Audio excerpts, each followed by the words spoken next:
UAE-യിൽ ചരിത്രം കുറിച്ച് ഇത്തിഹാദ് റെയിലോട്ടം തുടരുകയാണ്. പ്രവാസികൾക്ക് അഭിമാനമായി മലയാളിയും ചരിത്രത്തിന്റെ ഭാഗമായിട്ടുണ്ട്. ഇത്തിഹാദ് റെയിലിന്റെ ഓപ്പറേഷൻസ് ടീം ലീഡറും ട്രെയിൻ ഡ്രൈവേഴ്സ് ലൈൻ മാനേജറുമായ ആലപ്പുഴ സ്വദേശി നിഷാദാണ് മലയാളികൾക്ക് അഭിമാനമാകുന്നത്. ഇത്തിഹാദ് റെയിൽ ഓടിത്തുടങ്ങിയപ്പോൾ മലയാളിക്കും അഭിമാന തിളക്കം. ഇത്തിഹാദ് റെയിൽ അതിവേഗ ട്രെയിനുകളുടെ ആദ്യ ഇന്ത്യൻ ക്യാപ്റ്റനായത് മലയാളിയായ നിഷാദാണ്.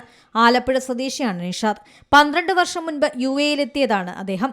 കടകളിൽ കാഷ്യറായും ഡെലിവറി ബോയിയായും ജോലി ചെയ്താണ് പ്രവാസ ജീവിതം ആരംഭിച്ചത്.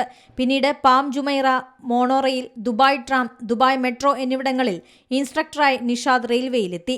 2020-ൽ ഇത്തിഹാദിലേക്കുള്ള ആദ്യ അപേക്ഷ സാങ്കേതിക പിഴവുകൾ ചൂണ്ടിക്കാട്ടി നഷ്ടമായി. പിന്നീട് 2024 തിരഞ്ഞെടുക്കപ്പെടുകയായിരുന്നു. 2024 ഇത്തിഹാദ് റെയിലിന്റെ അതിവേഗ പാസഞ്ചർ ട്രെയിനുകളുടെ ആദ്യത്തെ ഇന്ത്യൻ ക്യാപ്റ്റൻ എന്ന പദവി നിഷാദ് നേടി. കഴിഞ്ഞ വർഷം train operations team leader, key instructor, assessor എന്നീ നിലകളിൽ സ്ഥാനക്കയറ്റം ലഭിച്ചു. നിഷാദിനൊപ്പം പുതുമുഖങ്ങളായി എത്തി പരിശീലനം നേടിയ മറ്റു 4 മലയാളികളും ഇത്തിഹാദ് റെയിൽവേയുടെ ഭാഗമായിട്ടുണ്ട്. News desk C Malayalam news. ഏറ്റവും പുതിയ വാർത്തകളും വിശേഷങ്ങളും വിരൽത്തുമ്പിലറിയാൻ സി മലയാളം ന്യൂസ് എല്ലാ ഡിജിറ്റൽ പ്ലാറ്റ്ഫോമുകളിലും ലഭ്യം.